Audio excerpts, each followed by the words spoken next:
हाँ जी, इस वाले क्वेश्चन में अगर अपन देखेंगे तो F X is equal to दे रखा है X square minus 2bx minus 4a।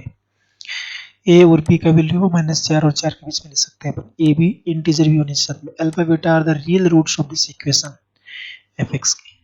फिर अपने पास लिखा है limit x tends to alpha e की power F X minus 1 divide by x minus alpha और limit x tends to beta sine of F X divide by में X minus beta. अब यहाँ पे देखेंगे e की power F X minus L1, इसको अपन F x से replace कर सकते हैं डायरेक्ट, है ना, या F x by divide F x into F x, तो उससे समझ में और आ जाएगा जल्दी से।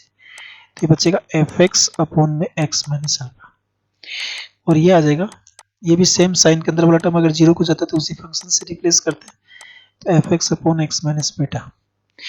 और एफ एक्स अपन को मालूम है अगर इसके रूट है तो एफ एक्स को लिख सकते हैं एक्स माइनस अल्फा, क्योंकि लीडिंग कोएफिशिएंट 1 है, x minus beta divide by x minus alpha. Limit x tends to beta और x minus alpha into x minus beta divide by x minus beta. तो x minus alpha से x minus alpha cancel out, alpha put करेंगे तो alpha minus beta, ये beta वाला term cancel out, beta put करेंगे तो beta minus alpha, तो 2 alpha equal to 2 beta. तो एक तरह से अल्फा इक्वल टू बीटा आ जाएगा। ठीक है, अल्फा इक्वल टू बीटा, इसका मतलब इक्वल रूट्स आ गए, इक्वल रूट्स आ गए तो अपन क्या कर सकते हैं, डी इक्वल टू 0 कर सकते हैं। डी इक्वल टू 0 का मतलब 4b square plus 16a equal to 0। तो एक तरह से B square equal to minus का 4 है, इससे पता लगता है कि ए का वैल्यू तो नेगेटिव है या फिर 0 हो सकता है।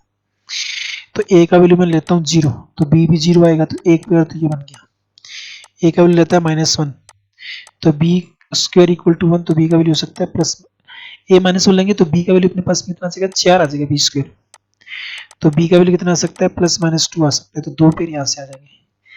ए का वैल्यू जैसे मैंने -2 लिया तो बी स्क्वायर इक्वल टू आ जाएगा 8, जो कि परफेक्ट स्क्वायर नहीं बन पा रहा, इंटीजर चाहिए अपने को बी। ए अगर -3 लिया तो बी स्क्वायर इक्वल टू कितना आ जाएगा, 12 आ जाएगा, उससे भी नहीं बन पाएगा। ए का वैल्यू लेंगे अगर -4 तो बी स्क्वायर इक्वल टू 16 आएगा, उससे बी का वैल्यू आ जाएगा प्लस माइनस का 4। दो यहाँ से, दो यहाँ से, एक यहाँ से, 5 आंसर आ जाएगा इसका।